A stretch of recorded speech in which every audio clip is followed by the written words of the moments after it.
Bueno, ahora vamos a hablar entonces, vamos a retomar esto. O sea, nosotros tenemos que tener en cuenta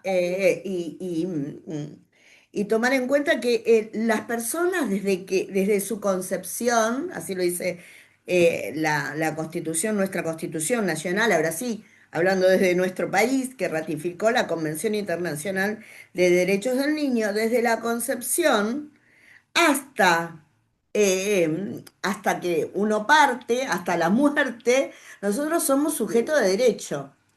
Pero en nuestro caso, hasta los 18 años, nosotros podemos hablar de niñeces, de niños, niñas o adolescentes.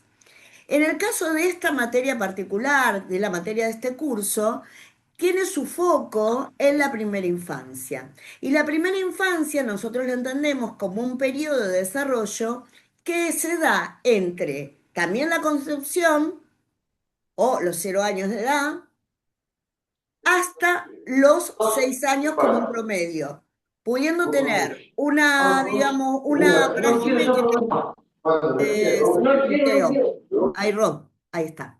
Sí, Pudiendo, Cari, ¿qué? ¿Perdón?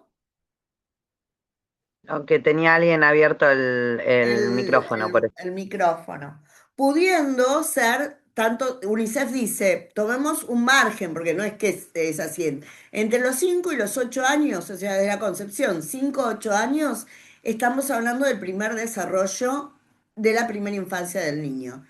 Importantísimo porque es en el escenario donde el niño se empieza a desarrollar como un sujeto de derechos, pero desde que nace tiene derechos de ciudadano, si bien no vota. Y lo que ustedes vieron en este video que pudieron observar es cómo este escenario de cuidados no es solamente mi institución en la que me toca trabajar, sino que todas las instituciones a donde transita ese niño, esa niña hasta, en este caso, los 6 años. A eso nosotros llamamos no solamente escenario institucional, sino escenario de cuidados. Y este escenario de cuidados también transitó por lo que nosotros vimos en la primer clase, que es el cambio de paradigma, del paradigma tutelar, ¿no? Donde el niño era un objeto que se lo asistía, a este paradigma de protección integral, donde el niño, la niña, debe ser un sujeto de cuidado de protección total. ¿Hasta acá vamos bien? Cualquier cosa me interrumpen. Cari. Bien. Entonces, acá ustedes van a ver que el niño como centralidad, no sé si voy a correr esto acá, va a transitar por varios escenarios. Miren el dibujito, ¿no? El primer escenario que vemos acá, donde estoy poniendo la flechita.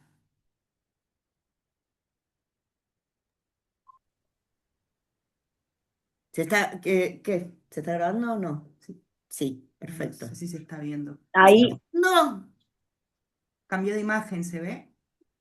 ¿se ve, chicas?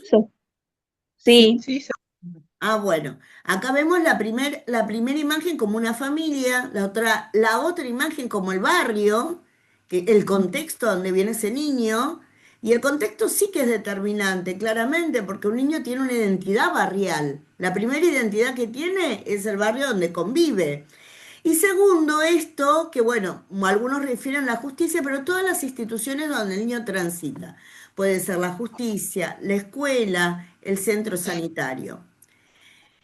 Desde todos estos lugares donde el niño transita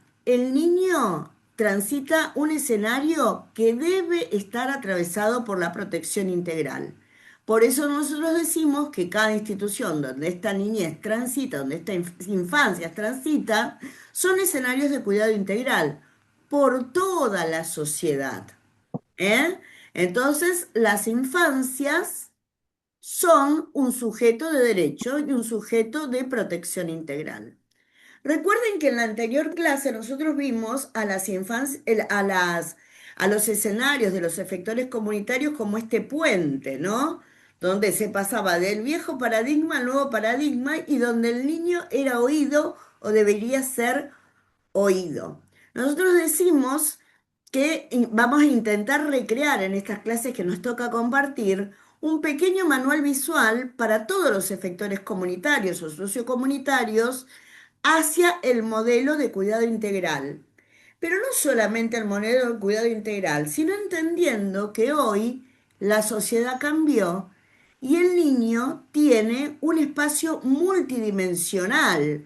O sea, no es que solamente es el niño que va a la escuela y lo cuida una familia, una familia tradicional, sino que hoy la familia no es la que era otrora o no se la concibe de otra manera.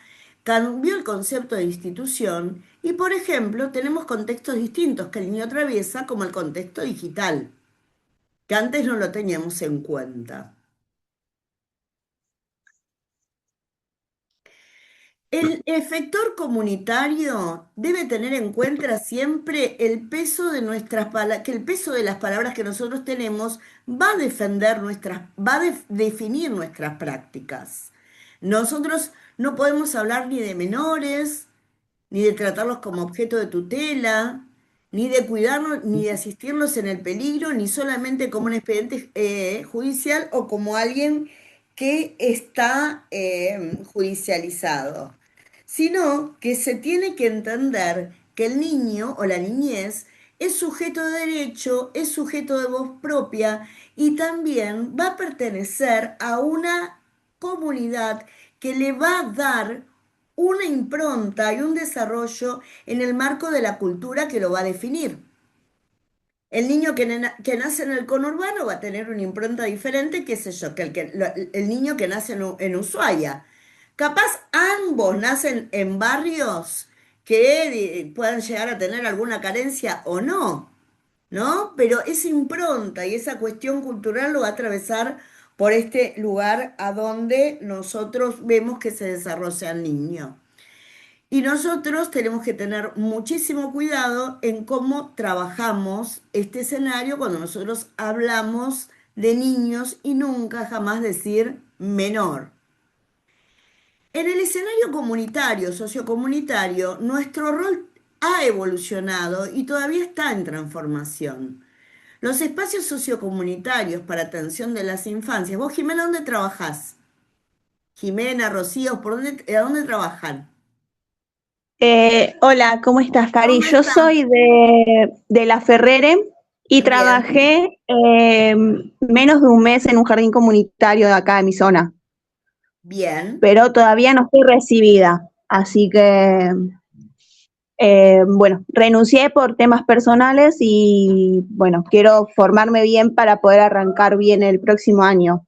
Bien, Eh, por eso acepté también esta propuesta de este curso como para también, bueno, Cris me recomendó y me dijo que me sume, pues nosotras estudiamos juntas y bueno, y me sumé, porque bueno, nada, no hay, o sea, para el saber no hay, ¿cómo se ha dicho que se dice?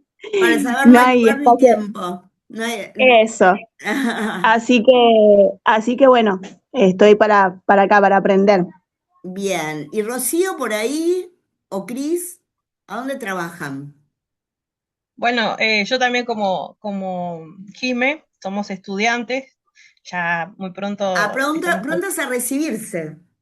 Sí, ya pronto, igual hicimos las prácticas, tuvimos oportunidades de trabajo, yo estuve trabajando en Pontevedra, en el jardincito Abrázame, no, Abrázame hice las prácticas un mes, y bueno, y después estuve trabajando en Pontevedra, Manitos y Piecitos, que Ay, bueno, qué lindo. también por razones personales también dejé o una cuestión de también se me hacía mucho el tema del boleto, mucho viaje.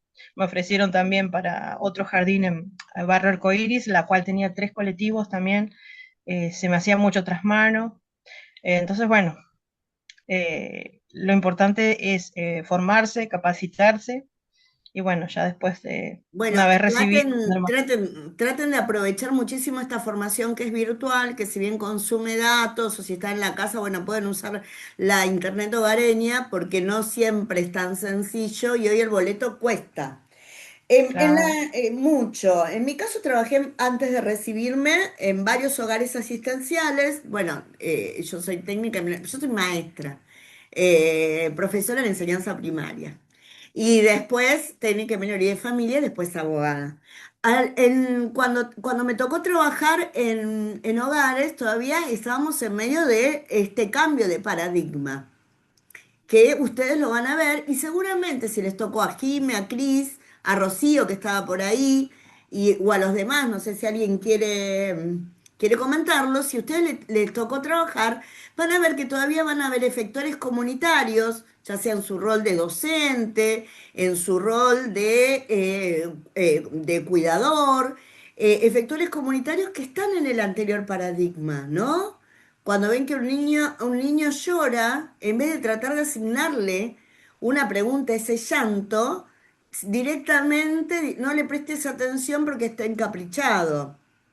Y esto lo vamos a ver todo el tiempo, por eso es muy importante poder hacer docencia con lo que uno puede ver en el curso y poder hacer entender que durante un montón de tiempo nosotros, yo sobre todo que soy grande, fuimos criados en un antiguo paradigma. Y esto no significa que uno sea, digamos, una persona terrible, sino que fue educado en una desigualdad adultocéntrica, donde la voz del adulto era la única que valía.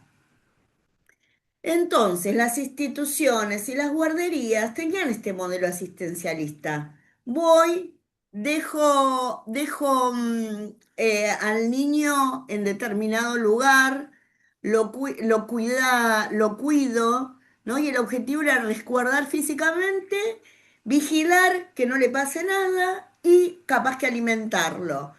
Y este era el modelo del antiguo paradigma. El enfoque era cubrir una alimentación básica mientras el adulto trabajaba o hacía otras actividades. El niño era visto como un estómago alimentar, ¿no? Pues hay mucha cuestión pancitas llenas, boquitas felices, pues tenía que ver con ese paradigma. Desde el profundo amor también se sostenía. Y muchas veces fue respuesta ante la crisis. Se institucionalizaba o se internaba separando al niño de su comunidad, a veces por metas, cuestiones asistenciales.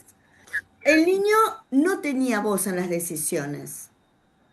En cambio, con el cambio de este paradigma, el nuevo paradigma, que es de cuidado multidimensional, lo que se trata es de acompañar al niño en este desarrollo sociohistórico que va a tener de los 0 a los 6 años de edad.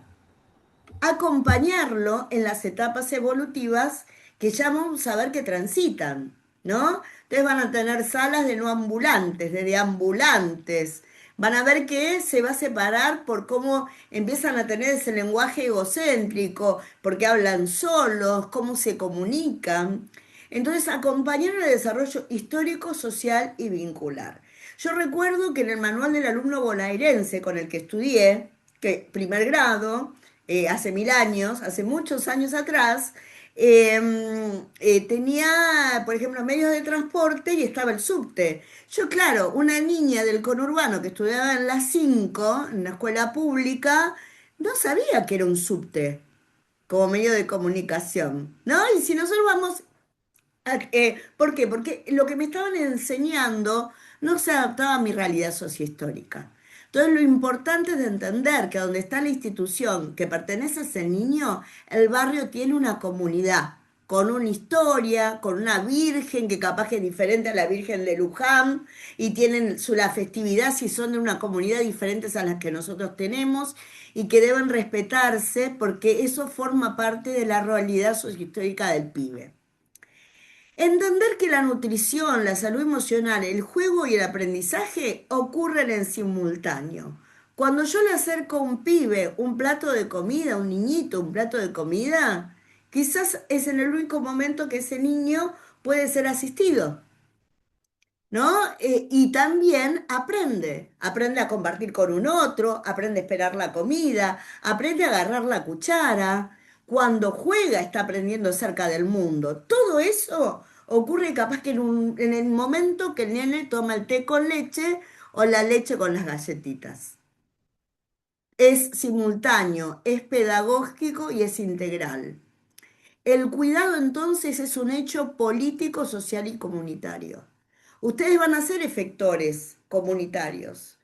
pero tomar al niño como un sujeto de derechos es un hecho político. Entender que la realidad de su barrio lo forma y que es tan importante como el niño que pertenece al Centro de Olivos o a Las Cañitas o a Las Lomitas, como el de Villa Albertina, porque tiene una historia, tiene una idiosincrasia barrial y comunitaria, es un hecho político. Y es un hecho que habla de protección y es un hecho que habla de igualdad. Y las infancias son sujetos activos y deben ser escuchados. Deben ser escuchados a veces hasta en lo que uno elige para el merendero.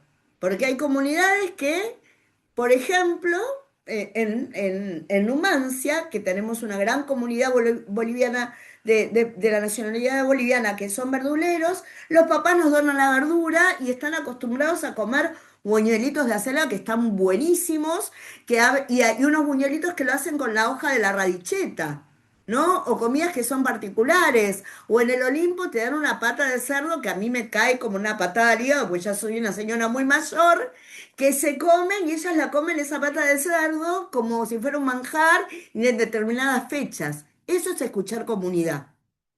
En preguntarle qué se comen, cómo festejan, cuáles son las fiestas, por qué tenés puesto esto, ¿no? Esto es entender al niño y esto es tomar un posicionamiento político, porque entonces ponemos en una situación de equidad y de igualdad.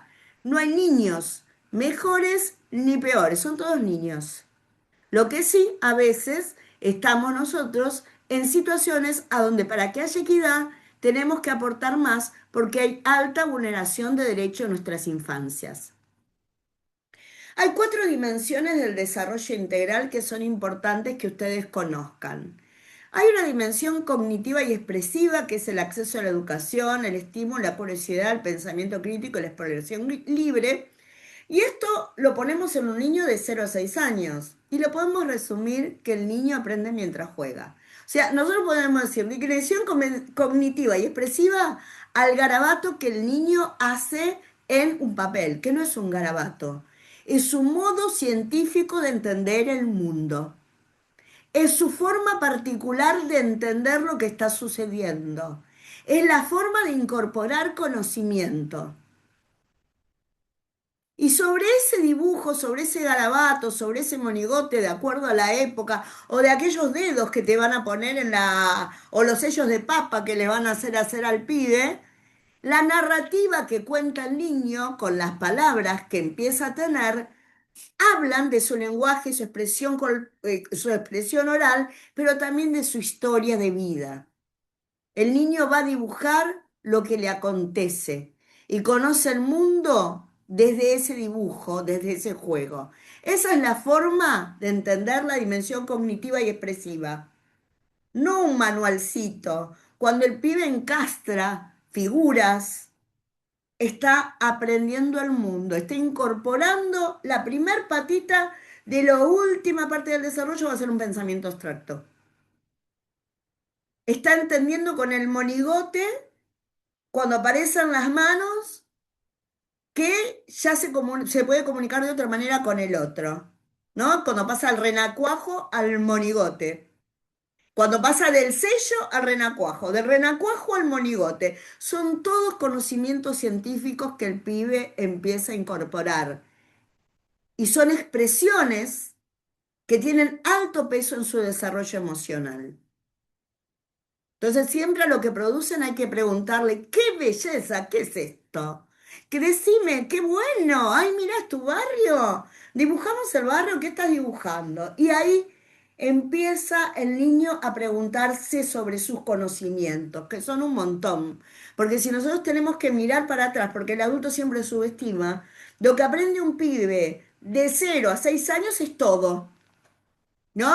Que hay un tercero, que no es solamente la madre, que hay uno yo, que hay un mundo. Está descubriendo el mundo con una plasticidad neuronal que no va a tener nunca más, porque está en desarrollo. Hay algo que nosotros decimos el cimiento, porque sin este cimiento no se puede dar la dimensión cognitiva, que es la dimensión biológica y nutricia. Un pibe que tiene la panza vacía no aprende o no llega al desarrollo. Entonces es algo que nosotros tenemos que darle importancia y que tenemos que tener el personal adecuado para que nos enseñe el bien nutrir. Y acá viene algo que es muy importante hablar, que es la soberanía alimenticia. En una época que nos están entregando todo y que están entregando todo, la soberanía alimenticia habla de poder consumir aquellos alimentos que se generan en nuestro suelo de acuerdo a la época que se genera en nuestro suelo. Y también enseñar a cuidar las condiciones habitacionales, pero esto me refiero, che, si voy a comer, limpiemos la mesa, pongamos el mantelito, que el vaso esté limpio. Si la mema que te trae la mamá está sucia, ¿cómo se lava si tengo una mema? Esto lo llamamos cimientos, ¿por qué? Porque un buen cimiento alimenticio abre las ventanas de la dimensión cognitiva y expresiva, sobre todo en los primeros años de vida, son elementales. El espacio habitado. Y acá es importante la dimensión lúdica y social, el entorno donde voy yo a desarrollarme. Entender que el juego es una ocupación para el pibe. Y entender que